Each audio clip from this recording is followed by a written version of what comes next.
The Ingersoll Rand foundry site in Painted Post has been sitting vacant for quite some time now, but now the Village of Painted Post is asking for the public's opinion about what's going to happen to the site, what should happen to the site.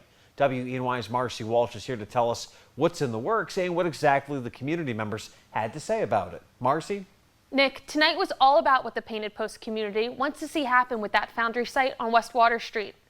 In a spirited roundtable discussion, neighbors can voice their concerns before anything happens to that site.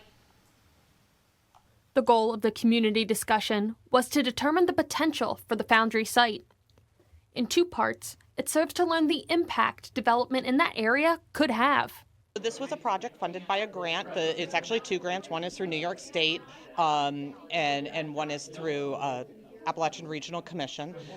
Those two grants are funding us to do pre-development work so that we can understand what is acceptable to the residents, what's acceptable to the infrastructure that exists, and then to design a plan for how we can propose future use of the site. Neighbors got 3 dot stickers each to flag their top 3 concerns about that site. The overwhelming winners?